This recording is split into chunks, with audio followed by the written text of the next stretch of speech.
Okay, a couple things. Good afternoon. Good afternoon.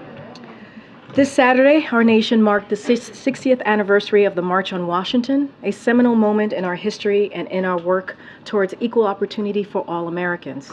Sadly, this day of remembrance ended with yet more American communities wounded by an act of gun violence, including communities in Boston, Chicago, and Joppa. At least one shooting this weekend was reportedly fueled by hate and carried out with 2 firearms. On Saturday in Jacksonville, Florida, a white gunman went on a shooting rampage at a store near historically black university and killed 3 black individuals. Even as we continue searching for answers, we must say clearly and forcefully that white supremacy has no place in America. As the president said in his statement yesterday, we must refuse to live in a country where black families going to the store or black students going to school live in fear of being gunned down because of the color of their skin. Hate must have no safe harbor. Silence is complicity, and we must not remain silent. And we must continue to do all we can to keep guns out of dangerous hands. The President and the First Lady are praying for the victims and their families, and this entire administration grieves with the people of Jacksonville. Earlier today, the President spoke to Governor DeSantis and told him he quickly approved the emergency declaration for Florida. The President also expressed the administration's full commitment and support to Florida. At the President's direction, FEMA has deployed 2 incident management teams to Tallahassee and has one in Atlanta ready to pivot as needed. The President continues to be briefed on the current trajectory of Tropical Storm Idalia, and the team here will continue to update him as the system progresses. Unfortunately, as you all know, Floridians are no strangers to these types of storms. It's important that people prepare today, get supplies, so they get food, water, and charge your electronic devices. People should visit ready.gov for tips on how to prepare. Lastly, if you are in the storm's path, please listen to your local and state officials for guidance on evacuations or any updates. As we just announced moments ago, President Biden will travel to Hanoi, Vietnam on September 10th, following his participation in the G20 summit in New Delhi. While in Hanoi, President Biden will meet with key leaders to discuss ways to deepen the cooperation between the United States and Vietnam.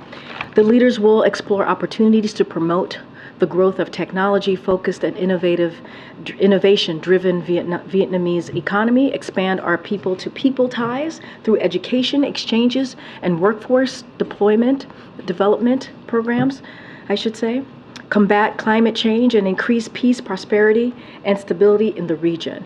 And on Monday, September 11th, the President, the Vice President, First Lady, and Second Gentleman will mark the 22nd anniversary of the terror attacks on September 11th, 2001. The President will travel from Hanoi to Alaska to participate in a memorial ceremony with members of the military and their families. The Vice President and the Second Gentleman will participate in a commemoration ceremony at the National September 11th Memorial and Museum in New York City, and the First Lady will lay a wreath at the National 9/11 Pentagon Memorial to honor the lives lost on September 11th. Today, the President and the First Lady visited students at Elliott Hine Middle School in Washington, D.C. to mark the start of the school year. This visit kicks off a number of back-to-school activities for the First Lady this week, as well as Secretary of Education Cardona will soon hit the road for a back-to-school bus tour. When President Biden took office, less than half of the kindergarten to 12 students were going to school in person. Thanks to his swift actions and historic investment, every school in America is open safely for in-person instruction.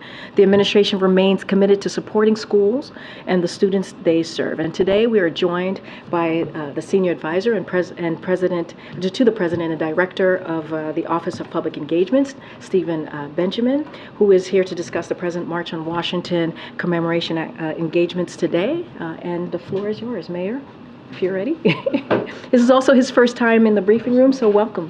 Yeah, come on up. Come on up. That means be nice to me. Be nice to him, yes. So today, the President and Vice President Harris will commemorate the 60th anniversary of the March on Washington. As you may have seen, the Washington Post op-ed penned by the President to commemorate the sacred day and outline how the Biden-Harris administration is working to fulfill Dr. King's dream of redeeming the promissory note of our nation. The President and Vice President will meet privately with organizers of the march, community leaders, and members of the King family shortly, in just about a half hour. This meeting will take place exactly 60 days after the initial Oval Office meeting between President Kennedy and Dr. King on the morning of the original March on Washington. Later this evening, President Biden will host a reception as well and provide remarks to commemorate the 60th anniversary of the founding of the Lawyers Committee for Civil Rights under law, and I'm happy to take any questions you might have right now. Okay. 60 years today. 1963 was a pivotal year in civil rights. Medgar Evers was shot and killed in June of 63.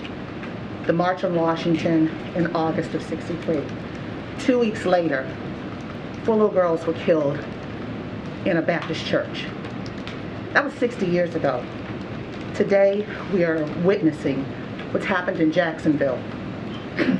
We've got laws in the books, policies, etc. What can this administration do to quell the hate that is on the rise that the FBI has quantified? Sure. I would say this. The administration has, since day one, since the President signed his first executive order on making sure that everything we've done is focused on equity in this administration, and all of his work since then, including obviously another executive order signed on the anniversary of Bloody Sunday to make sure that the sacred right to the franchise is protected. It is sacrosanct in everything this administration does. Obviously, there's a full investigation going on in Jacksonville right now. We're going to let law enforcement authorities do their job. But everything in this administration is focused on making sure that we try to appeal to the better angels against, it seems, a rising tide of not only racism, anti-Semitism, Islamophobia, violent attacks against our LGBT, our brothers and sisters, and even significant crimes against our AA and HPI community. That's why it's so important that we remain vigilant every single day from all aspects of the administration, a whole of government approach, recognizing that there's work yet to be done. It's important to note that while we're not where we want to be, we're certainly not where we used to be. The progress that has been made, not only in the Biden-Harris administration, which has had a number of historic firsts, I might add, but over the last 60 years, this country has come a long way.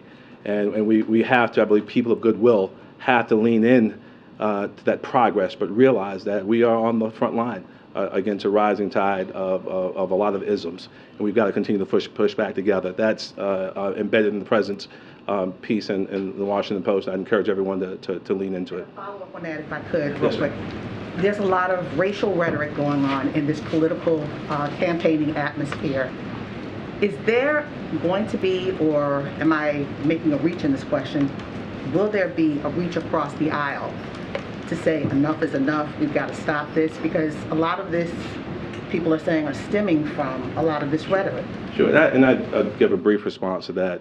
The President has endeavored, and I watch it in every engagement I have with him and every engagement he has with the public, to recognize the fact that he's the President of all of the United States of America. He speaks to people on both sides of the line, urban, rural, and suburban America, and he speaks again in a way that brings people together. That will continue to be his position as well as the Vice President's position. But yes, it requires the President, the Vice President, but all of us, again, to lean in and make sure we're working to pull people together and push back against that rhetoric that we do see, April. Thank you. Thanks, Mayor. Does the White House see any connection with the changes that the Florida governor has made in teaching about African American history to the kind of violence that we saw in Jacksonville? The President has been very clear, again, in the piece he penned this morning, and I think probably more so in action, his actions last month in working to establish the monuments to Emmett Till and maybe Till Mobley, of course, recognizing, commemorating the sad event of his murder, but also recognizing the courage of his mother in making sure that she helped light the fuse that set in action significant events of the civil rights movement. That action, establishing these monuments in Mississippi and in Illinois, was meant to make sure people understand that we cannot rewrite American history, that we have to tell the good with the bad, and that is edifying to the soul of this country. In the president, since day one, you've heard him talk about his personal reaction to Charlottesville. Redeeming the soul of America is central to who Joe Biden is as a man and why he chose to run for president as a candidate. So I don't think it's a stretch to suggest that trying to rewrite American history is not only wrong, but it also encourages our children and those among us not to lean in to the beautiful and also painful past of what our history looks like, and encouraging people to move forward together. Thank you for the question. Looking at the op-ed today, a lot of the achievements that are listed in here obviously resonate, but have to do with the economy, lowering unemployment, health insurance, investing in small businesses. I'm wondering if the administration still believes that those achievements will resonate when you still have hate crimes happening across America. You still have Supreme Court decisions that have obviously led to setbacks in some of the more sweeping proposals by this administration, such as student loan relief or even affirmative action, when many people still feel that their civil liberties are being infringed upon. Is the administration confident that some of these economic achievements will really resonate among Black Americans throughout? Well, we certainly hope so, not only in the context of electoral politics, but simply because it's the right thing to do. The president has been incredibly supportive of and hoping for passage of the John Lewis Act, encouraging we protect the sacred right to vote, and certainly even the George Floyd Justice and Policing Act to make sure, of course, we've led from the front as it relates to federal authorities and chokeholds and the like. But we'd like much more support from Congress in moving these things forward. It is a difficult environment to move forward some legislation, but every single thing that we can do by executive order the president has been leaning on. There are a lot of challenges that people face, but we certainly believe that part of Dr. King's message and all the other amazing organizers of the March on Washington focused on the economy and jobs and freedom. So these amazing investments that have been made in Black businesses and minority-owned businesses, small businesses across this country, making sure people have access to health care, more people insured now than ever, $35 insulin, making sure that people don't have to make decisions between poverty and getting the medicine that they need, clean water, removing lead pipes from communities all across this country. I do believe that when the rubber hits the road, people will pay more attention to these dramatic investments in their quality of life and listen more closely to these important issues. But that's politics. I want to make sure we stay closely to the lead pipes policies. too. Is the administration still on track to do that in the next decade? As far as I understand. Thank you. Mr. Mayor, the president said yesterday that he will speak to the people of Jacksonville. Does he have any plans to visit the city and to meet with folks? And has he spoken yet with any of the families of the victims of that shooting? As of right now, the president has spoken to the mayor and to the sheriff. And obviously, as Karine mentioned, he had a separate conversation with the governor today. As of right now, I don't think there are any travel plans, but obviously that is always subject to change. Has he reached out to the families of the victims, or does he have any plans to as speak far as with I them? know, I think that the victims are only identified as of this morning. So I don't believe that, but I can't speak to it with any facts. Thank you, Mr. Mayor. Obviously, students are going back to school around this time of the year.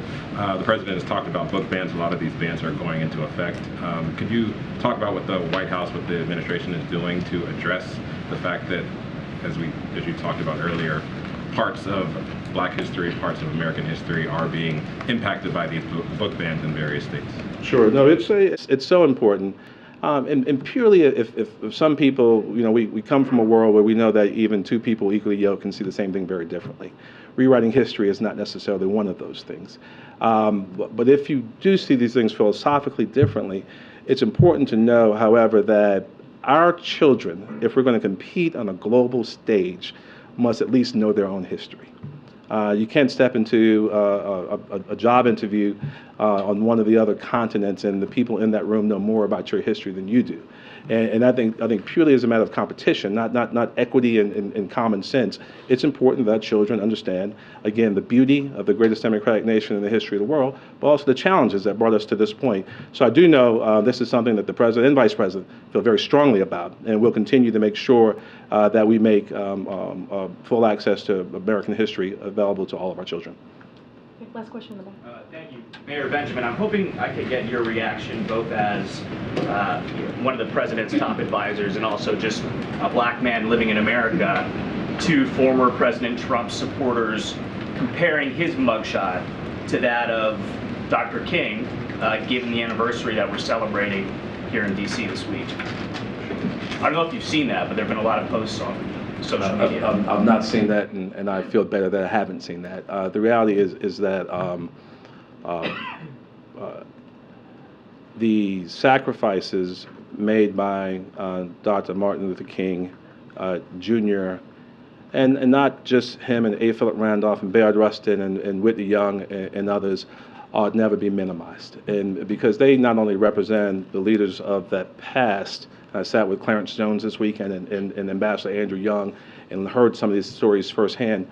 But they represent the sacrifices of so many people we don't know. People who labored in anonymity, who gave everything, who marched and cried and died so that this nation might live up to its better angels, might live up to its promise. And I think it's so important that as we look backward, that we work to preserve the importance of that legacy, because it's going to quickly determine how we look forward and determine what America is going to be like, not 60 years ago, but 60 years from now. Thank you all so much. All right. Thank you, Mayor. Come back anytime. I don't know about that. We'll see. Please do come back. Thank you. Thank you, Mayor. Please do come back. 60 years. Let's do that. Not sure the connection, but okay. Chris. Hi, how are you? The President and the First Lady visited middle school today. Test scores for this age group are the lowest in decades, despite billions of dollars in investments from the administration. Is the White House's approach failing and not improving these test scores? If anything, look, there's going to be a lot of more work to do, right? That is understandable. That the work doesn't end, didn't end when the president was able to open up schools, as I mentioned at the top. Remember, when the president walked in, more than 50% of schools were shut down because of COVID, because the last administration didn't have a plan, didn't have a comprehensive plan to deal with COVID and what it was doing to our economy and what it was doing to our kids. And because the president put schools reopening and businesses reopening and making sure that people got shots in arms, made that a priority, we were able to open up the schools. Now, is there more work to do? Absolutely. As we've seen, the pandemic, COVID has had a devastating effect on our kids. And so, look, the president is committed to making sure that education for all of our children, regardless if you're in rural America or urban America, all across the communities, is a priority, and the students and the kids get what they need. And it's not just education, right? We talked about mental health, right? We talked about kids making sure that they're getting healthy lunches, right? That is something that this administration has provided. And so we've seen the data, we've seen the numbers. What it means to us is that more work needs to be done, and we're committed, and this president and this administration is committed to doing that work. Look, we're going to hear, as I mentioned, Secretary Cardona is going to go on a bus tour. He's going to go across the country as school is opening up. He's going to lay out what the Department of Education is doing to continue to improve our schools to make sure that students get the education and get the rightfully the education that they deserve. And so the work continues. I don't have a 10-step laid out for you, but I can say for sure that this president is committed, and you see that through the Secretary of Education, and of course, this is something that's incredibly important to the First Lady as well. Also, a new AP poll asked Americans an open-ended question on their thoughts on the president, and the most common response has to do with his age, how old he is in the oldest president in history. Does the White House have additional plans to demonstrate that he can continue to do the job at his advanced age and kind of allay some of those concerns? I mean, look, I appreciate the question. I get it often, as you know, and What I would say, and I've said this many times, and many of my colleagues have said this, the president says this, if you watch him, if you've seen what he's done the last 2 years, this is a president has had a historic administration in just 2 years. If you look at the 13.5, more than 13.5 million jobs that he's been able to create, if you look at how he's been able to turn the economy around so that it works for middle class Americans, if you look at the Inflation Reduction Act and what it's going to do to really help Americans as it relates to healthcare, as it relates to utility bills. If you think about the CHIPS and Science, I mean, this is a president who has taken historic actions, and not just with Democrats on the Hill, but in a bipartisan way. I just mentioned the CHIPS and Science Act, the PACT Act. In many ways, this president has been able to do things that is going to change how American families move forward, whether it is economy, whether it's health care, whether it is trying to make sure that they are able to give to their, do what they can for their family, for their kids. That is important, and so that's what we will happily to discuss as it relates to age, what the president has been able to do and how he's been able to deliver. And the last question is, the press pool spotted the president walking the Oval Office was with his personal physician, Dr. O'Connor, a few minutes ago. Is there an appointment? Did he have a meeting about a health concern? This is the first time I'm hearing of that. Actually, I did not see that, so I can't speak to that. I just don't know. Okay. Thank you, Karine. Good to see you. Good to see you. It's been a while. Welcome back. It has, for a lot of us. But good to be here. It still has the new briefing room smell. Oh, it does, like a new car. Yeah. In the call he had with the governor of Florida this morning regarding the approaching storm and the shooting in Jacksonville, any chance the president raised his concerns with the governor about the state's new slavery education standards? So they kept it to what the readout was. Clearly, we always are very careful not to read out private conversation. They talked clearly about the president offering any assistance that the governor might need as we are talking about the Jacksonville shooting, as you all know, and also the storm Idalia that's headed to Florida. That is kind of that is clearly what's on everybody's mind as we see this potential Category 3 storm. And as a community is mourning, I don't have anything else to read out from that call, but clearly those are the two pertinent things at the moment that they were able to discuss. And the president wanted to make sure that that not just the governor, but the people of Florida knew and understood that this is the president, the federal government is with them through the different kind of events that they're dealing with at this time. If need be, they'll get back on the phone together. If need be, absolutely, if need be. And let's not forget the major declaration the president approved within hours, right? As I mentioned, as we are now watching this potential Category 3 hurricane that could hit Florida, which is important. Two others, if I could. Now that we know that he's officially going to Vietnam, it raises a question we've sort of had throughout the year, and that is, are there still plans to someday soon meet with Chinese President Xi? Well, I'm just going to go back to what the president said during his press conference at Camp David very recently. He spoke to this. Don't have anything else to add. He has been very clear that he is looking forward to having that discussion at some point. Just don't have anything to share on this. The White House would like to do that this year? I'm not going to put a timeline on it, but they've spoken multiple times in the past 2 years or more than 2 years of this president's tenure. I just don't have anything else to share. And the House Speaker yesterday said moving towards impeachment now is, quote, a natural step forward and would be an opportunity for Congress to get all the information they need, for his words. What is the White House's response to the apparent march to impeachment by House Republicans, and does it make working with him this fall on matters of dollars and cents especially any more difficult? So look, I can't really speak to the House Republicans and what they're focusing on. They can speak to that. You've heard from Speaker McCarthy. Not going to dive into what's in his head or what they're thinking or what they want to do on the other side of Pennsylvania. The president is focused on what real Americans care about, the real priorities that Americans care about. I just talked about how the president and the first lady visited a middle school today, and one of the messages that he wanted to make sure that he highlighted is the importance of every child in America having access to quality education, public education, And also, let's not forget what we're celebrating today, 60 years, or commemorating today. That's what the president's going to focus on. Later this week, he's going to focus on lowering health care costs, which is something that this administration has worked on the past 2 years. In response to Maui wildfires, you just asked me about his conversation with the governor of Florida and what they're dealing with, a very devastating shooting that we saw in the city of Jacksonville, and this hurricane that's about to potentially hit Florida. Those are the things that the president is going to focus on. Look, and you ask me if how the president's going to work with Speaker McCarthy. Look, this is a president who wants to work in a bipartisan way, and he has been able to do that as it relates to historical pieces of legislation. He wants to continue to do that, and he hopes congressional Republicans would continue to join him on doing that.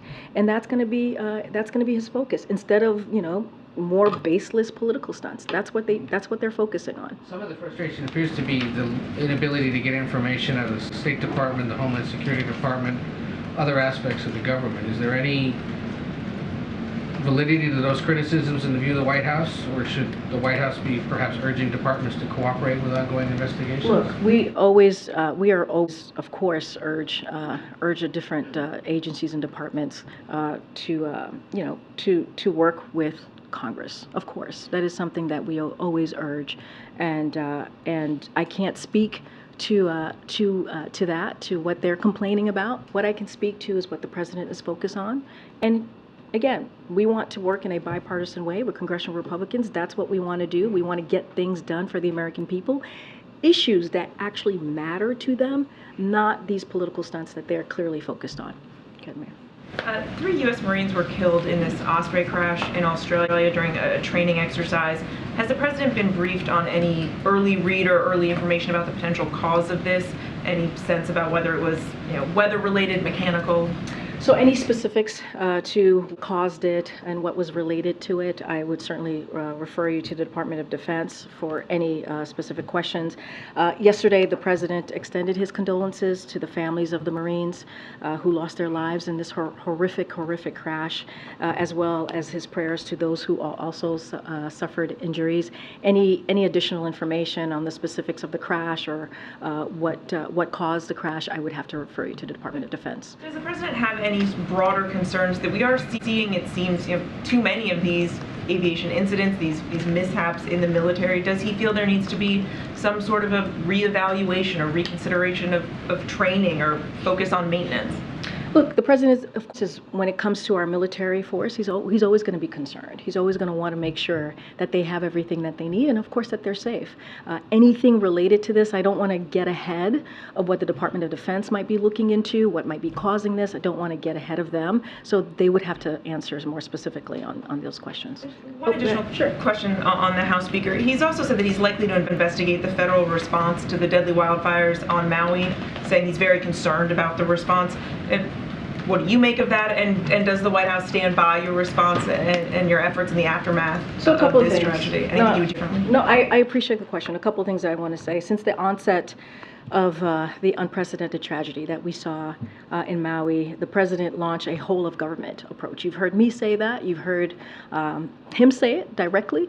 You also heard the FEMA administrator say this as well, in effort to support the residents who were affected by the communities. Let's not forget, they not only they lost so much. They lost historical land.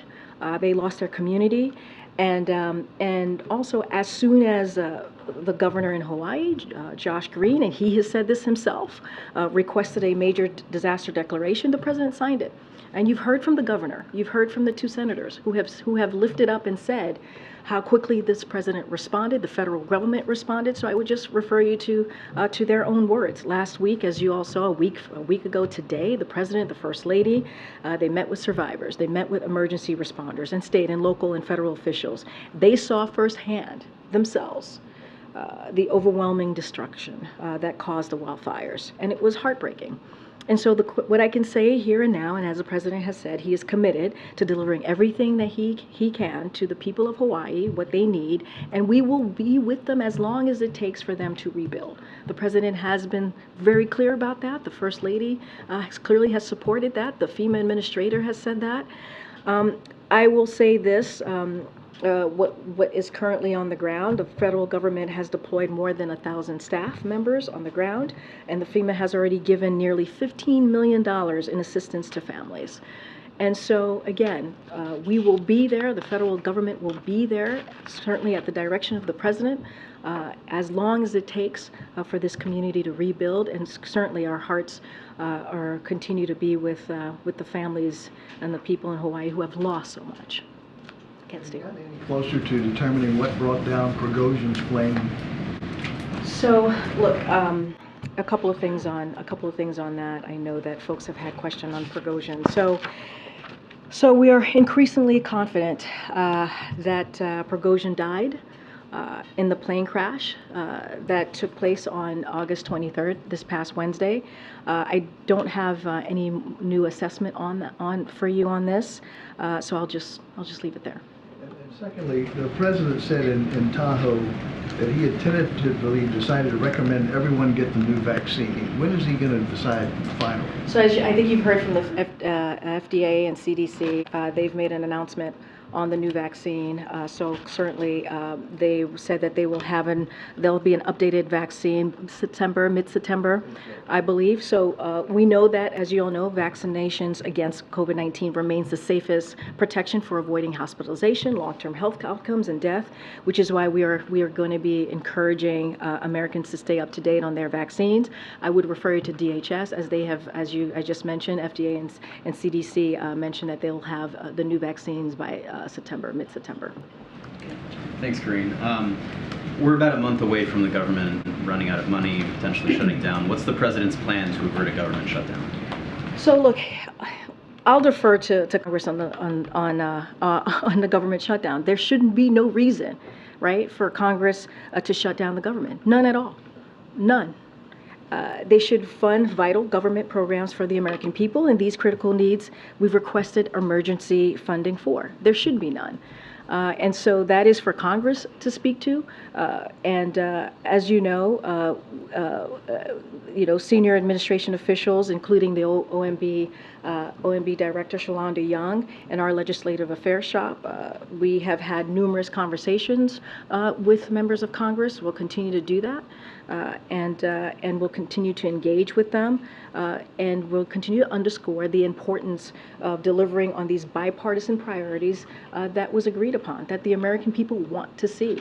And so, look, that is for Congress to answer. There should not be a government shutdown. There shouldn't be. Does the president support passing a short-term spending bill to keep the government funded, and does he have any plans to speak with the speaker about So look, that's something that I'll defer to Congress on the length of potential continuing resolution. Again, there should be no reason for a government shutdown. I don't have any conversation to read out or to predict for you that the president's going to have with the speaker. As I mentioned, the OMB Director, Shalonda Young, has been in contact with members of Congress. So has his Legislative Affairs shop. They have continuous conversations about this, underscoring the importance of these vital programs that the American people need. And so they should uphold this bipartisan commitment. That's what the American people want to see. And then as it relates to COVID vaccine funding, the president said that he had signed off on a proposal internally to present Congress with a request for additional funding. Do you have any additional details about the size of that funding request, what it would be used for, and what would the impact be if Congress does not provide that additional funding on Americans and their ability to get that vaccine? So I don't have anything new to say or to add to what the president said at this time. What I can say is that we are prepared for the fall. As the CDC and FDA mentioned, that we will have vaccines available by mid-September. We believe we are in the strongest position yet to fight COVID-19. A lot of that is because of this work that this president has done since day one of his administration. Okay. Thank you, Karine. A couple weeks ago, some members of Congress, it was over 50 Republicans and Democrats, they sent a letter to the administration asking for help with H-1B workers and the backlog. In light of concerns about Canada recruiting H-1B holders from the United States, I wanted to ask, does the administration agree with these members of Congress that these workers, these H-1B workers, need more flexibility to do things like change jobs, travel abroad, for example? So look, as we have said many times before, this is an outdated immigration system. We've asked Congress to update our woefully outdated immigration system. We've been very clear on that, including the temporary visa programs that haven't been updated in more than 2 decades. And so under current regulations, as you know, workers on certain temporary visas usually have 60 days to secure new employment, pursue a different visa classification, or make preparations to depart the United States. So Congress needs to do their job and pass legislation updating our immigration laws to reflect the needs of where we are currently in this 21st century economy. So look, the president, even on his first day, as we've said many times before, he put forth an immigration reform legislation because he took this very seriously. He wanted to make sure that that was that was the first piece of legislation that he put forward on his day one, because this is such a broken system. They're asking specifically, though, for executive action. Is the administration not willing to go that far? We are saying that Congress needs to do their job. That's what we're saying. This has been 2 decades since this particular visa has been upgraded and updated. And so it's for Congress to act. That's what they need to do. And can I ask you just briefly, can you talk about Thursday, the Philadelphia trip? What's the plan? So I don't have anything to share on Thursday. We'll certainly have more to share in the coming day or two. Okay. On China, there are a lot of different tension points, but one of them we've been reminded of, and that is the fact that China retains ownership of all the pandas at the zoos in the United States, including the Smithsonian National Zoo. And is there any chance the president is going to ask President Xi to let the pandas stay? I think the panda is supposed to leave at the end of the year. Okay, so I don't have anything new to share, any update to share on the panda's timeline, but if we have anything to share, we certainly will share it. Would the president share the concern of many Americans who love the pandas? Well, we all love the panda. This is a conversation I've had with the president. I appreciate the question, Kelly O. You didn't see that one coming? I did not see that one coming. I know my kid loves the pandas, as well as so many other Americans across the country who have visited and seen this panda, but I don't have anything to share. I've missed you. Welcome back. Thank you. It's good to be back. Yeah? How's baby Karine? She's good. She Oh, baby KJP. very nice to her dad. Oh, during your Just your like leave. adult KJP. Oh, that's good. That's good. Okay. I have another question that you probably were not expecting. Okay. Does President Biden want to limit Americans to 2 beers a week? Where is this coming from? Maybe I didn't miss you so much. Where's this coming from? All right. Well, Dr. George Koob, who is the director of the National Institute of Alcohol Abuse and Alcoholism, says the U.S. may soon follow Canada and recommend just 2 beers a week. How do you guys think that's going to go? Let me tell you what I'm not going to get involved in that question right there. I have no idea. I've not seen the data. I cannot speak to this. I will leave it to the experts and not weigh So if in. the experts say 2 beers a week, that's okay with President Biden? I will leave it to the experts. I'm just not going to comment on that. Okay, something else. The Secret Service is paying $16,000 a month now to stage near Hunter Biden in Malibu. Who's paying for that? That's a question for the Secret Service. Okay, Hunter Biden is reportedly selling art to pay for his $15,800 a month rent in Malibu. How can you guarantee that people are not going to be buying this art to gain favor with the president? That is a question for Hunter Biden and his representatives. It's a I question know. of I hear. ethics at the White House. We know I that hear one of your the art question. buyers got a job from the Biden administration. Can you guarantee that there is no quid pro quo? I hear your question. I'm not going to get involved in this. That is a question for Hunter Biden's representatives. So, but we know that from a Hunter Biden associate now that he sold the appearance of access to then Vice President Biden. Are you confident that he has stopped doing that? That is a question for Hunter Biden and If somebody is representatives. selling the appearance of access to the White House, that is a question for the White House. No, that is your I don't know how you're perceiving That that. is my reading of sworn testimony by Devin Archer. He said, I am just not Peter, I'm just not going to get into this. I'm just not. So, this testimony, since the last time that I was in here, Devin Archer talks about how he and Hunter Biden tried to profit off the Biden brand. What is the Biden brand? I'm not going to get into it from here. I'm not going to get into it from here. We're going to move on. Go ahead. Thanks. I have a question. First of all, happy first day of school. Happy first day of school. But seriously, what is the message that the administration has for the millions of girls in Afghanistan who can't go to school because the Taliban won't let them? So, look, the president has always been very clear about the importance of girls, not just here in America, but globally, being able to live freely and be able to go to school and get the education. And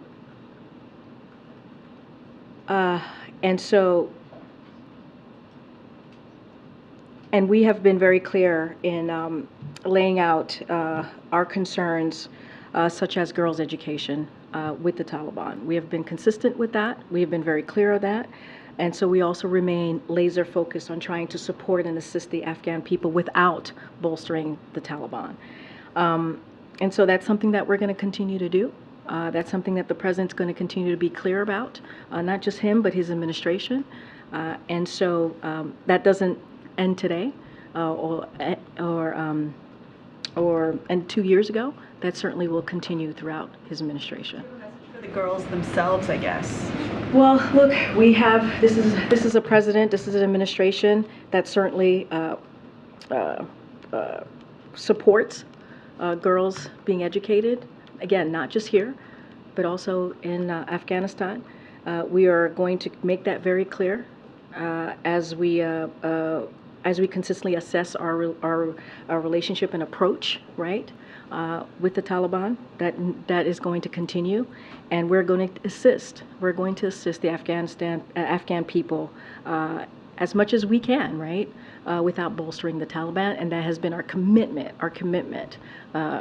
Not just the last 2 years, certainly for the past few decades. And then quickly on Vietnam, the statement you put out doesn't mention human rights or the fact that the chairman is the leader of a socialist communist country that's been backsliding on human rights. Is that going to be part of the conversations? And you've heard us say this many times. You've heard it from our national security advisor. You've heard it from the president. You've heard it from many members of this administration that this is a president that never shies away on bringing up human rights with any leader.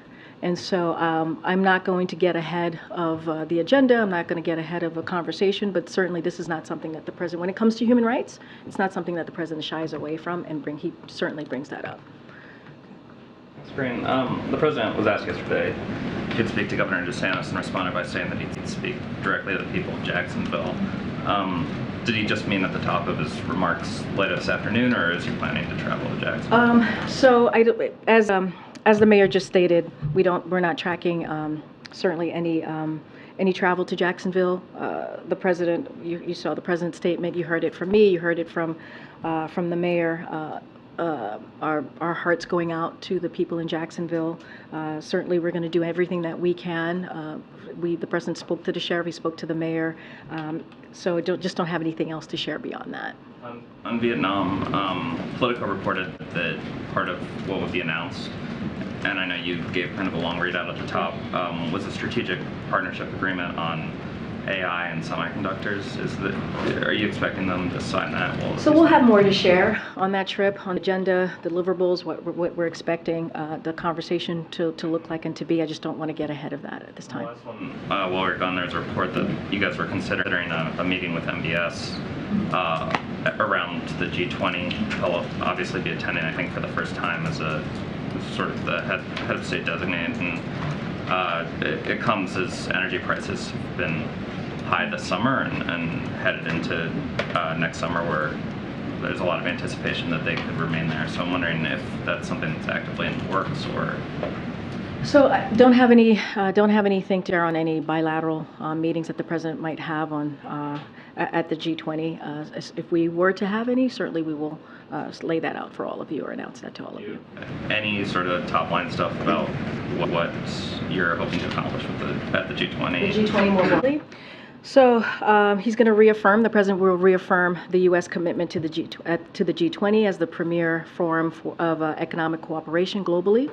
He'll discuss a range of joint efforts to tackle global issues, from the clean energy transition and combating climate change to mitigating the economic and social impacts of Russia's war in Ukraine. Obviously, that will be a big part of the conversation, to increasing the capacity of the multilateral development banks, including the World Bank, to better fight poverty and take on the significant transnational challenges that are afflicting countries across the world. So we have a packed agenda, as you can imagine, and we'll have more to share in the coming days. And again, any bilateral or meetings that could potentially happen around the G20, we certainly will share that with all of you. Thanks, Karine. I wanted to get your response to some comments from Senator Sanders over the weekend. He said the president has every right to be proud of his record, but he seemed to suggest that the president should spend less time touting his record and Bidenomics and more time speaking to the anxieties of Americans who are still struggling in the current economy. He said Democrats up and down the line are going to have to be much clearer to the American people as to what they stand for. I wonder if you have any reaction to that. So look, first, we're very thankful to Senator Sanders for certainly being partners with us in passing some of the key pillars of Bidenomics, right? When you think about the key pieces of legislation, historical pieces of legislation that had led to unemployment being under 4%, when it has led to millions of jobs being created, when it leads to middle class really rebuilding that middle class, not leaving anyone behind. Certainly, Senator Sanders has been a key partner, and we really appreciate the efforts that his leadership, I should say, in Congress in making that happen. And so, look, we agree with the senator, right? When it comes to what we're doing is just the beginning, right? This is part of trying to make sure that we do build a middle class, that we build an economy from the bottom up, middle out. That is incredibly important to this president. That's why he has said that the last 2 years. It's not just the last 2 years. He doesn't believe in trickle-down economics. He knows that doesn't work. And so when it comes to the president going out there and talking to the American people directly to let them know what this administration has been able to do with the help of senators like Sanders, I think it's important. We think it's important for them to hear directly from this administration. And so, look, we think there's more work to do. We're going to hear from this president this week about how he's going to continue to lower costs, right? Lower healthcare costs for Americans, something that the president, has been leading on, and his administration has continuously put out ways to do that. Inflation Reduction Act, how it's going to be able to help Americans lower costs, healthcare costs, how it's going to be able to make sure seniors are not paying more than $35 on insulin. All of those things are key. They're critical. They're important. And so the work continues. The work continues. And so we agree with the senator. Yes, the work continues. And hopefully we can continue to work together with him on getting that done, getting more done for the American people and American families. Okay, Karen. To go back to the president's comments from Friday about the COVID funding request, when he said he was asking, or he signed off on a proposal to present to Congress a request for additional funding for a new vaccine, why was that not included in the $40 billion supplemental funding request to Congress that was sent out this month? I don't have anything else to share on the president's comments at this time, so I want to be very clear at that. Just don't have anything else more to add. What I can say is that we are prepared for the fall. We believe that we're prepared for the fall. We believe that we're in a better position than we've ever been to combat COVID-19. And that's because of the work that the president has done. You heard from FDA, you heard from CDC, who've said that there's going to be new vaccine that's going to be available mid-September. And look, because of the work that this administration has done with the leadership of this president, we have been able to put together a comprehensive way to deal with this pandemic, to deal with COVID-19. And we have put forth multiple tools to do that. And the vaccine clearly is one of that. as it relates to what the president said, I just don't have anything to add at this time. And on that new vaccine that's going to be available in mid-September, the CDC data says that only 56 million Americans and 17% of the population received the updated shot last year.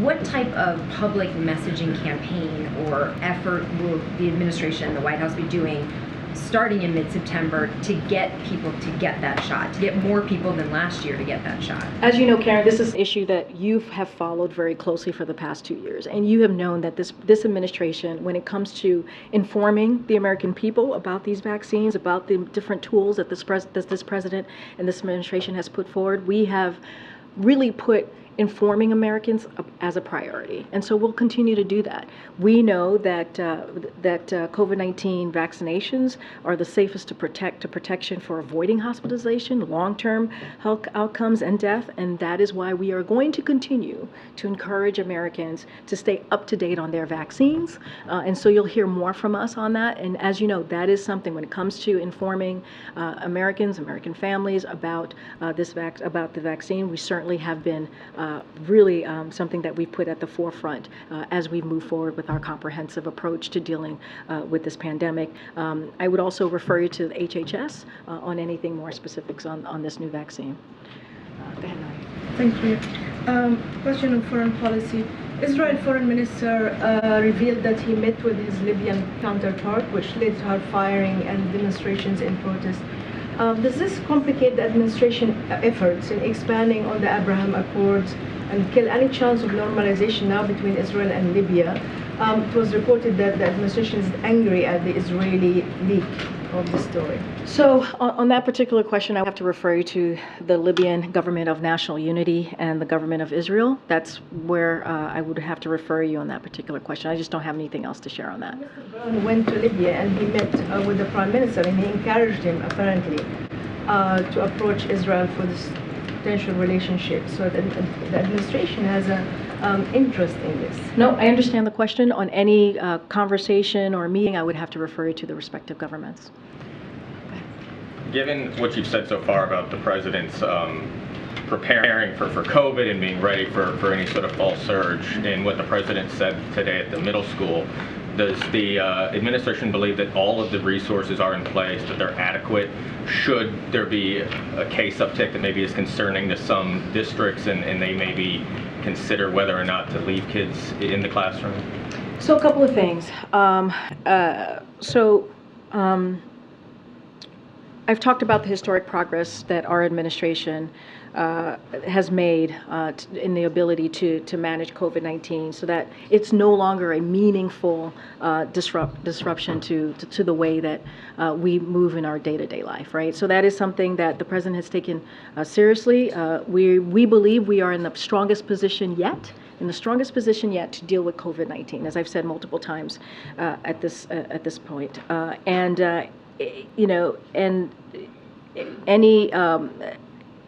Anything that we might see in the fall or in the winter.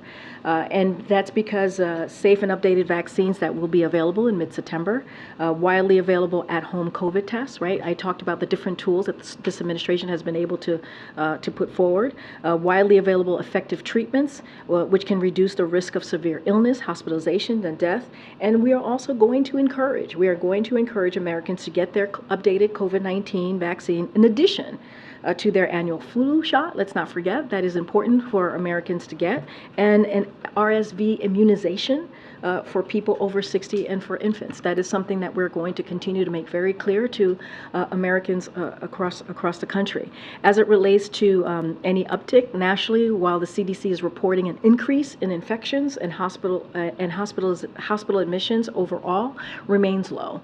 But again, we believe that we are in a good position, in the strongest position that we have been in the past 3 years or so to deal with COVID-19. There's going to be an updated vaccine in mid-September. We're going to continue to encourage Americans to get their updated vaccine, to stay updated on their vaccines more broadly, but also to make sure they get the RSV and also to make sure that they're getting the flu shot. I guess specifically though, is there a message to school districts as kids are back in school now? And it's not just COVID, as you mentioned, there are a lot of things that can make kids sick this time of year. I mean, that's why I mentioned the RSV, that's why I mentioned the flu, right? All of those things are important for Americans to stay stay updated on. So as kids return to school, to your point, CDC continues to recommend that people are up to date, again, on their COVID-19 vaccines.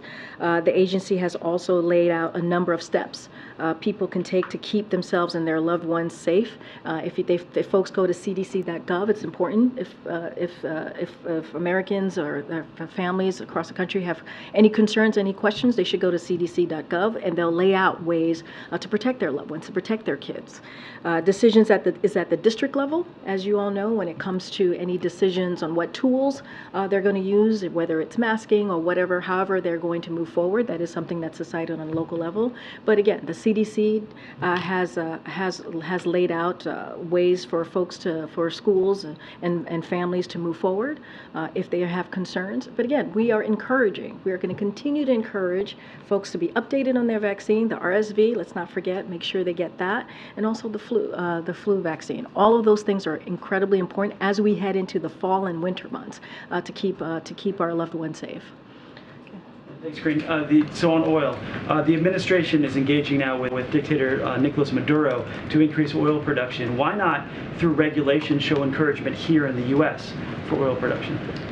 So a couple of things. So the U.S. is going to continue to work to support the restoration of democracy and the rule of law in Venezuela. That is something that we're going to continue to do, and has been our longstanding position. Should Venezuela take concrete actions toward restoring democracy, leading to free and fair elections, we are prepared to provide corresponding sanctions relief as well. At this time, Venezuela has not taken the necessary steps, and our sanctions remain in effect, so nothing has changed there. So new leases were issued for the Gulf of Mexico for drilling, yet in that they removed 6 million acres of land to do that. Plus, there were additional restrictions placed on ships, specifically for oil and natural gas, to deliver those products. Why continue to constrict the U.S. energy industry? Meaning in Venezuela specifically? No, I'm talking about Gulf of Mexico. Now I'm talking about oil. Second question about. Okay. So there was new leases were offered for the Gulf of Mexico, but in those new leases, the administration has reduced the amount of acreage by 6 million acres to do that. And in addition, they restricted ships taking the oil from the rigs and natural gas from the rigs to the shore. So again, why continue to add restrictions on that industry? So we don't believe we add restrictions on that industries. I want to look specifically on what you lay out those restrictions were and what was provided on the Gulf of Mexico. So I want to get back to my team and make sure that what you laid out is exactly how it was announced, and we'll get back to you on that particular questions. But that is not something that we believe that we are doing. One more on UAW. Is the president going to get involved? Has he been talking with UAW at all? Well, you heard from the president yesterday. He spoke to this when he was asked about the UAW. Clearly, he has been.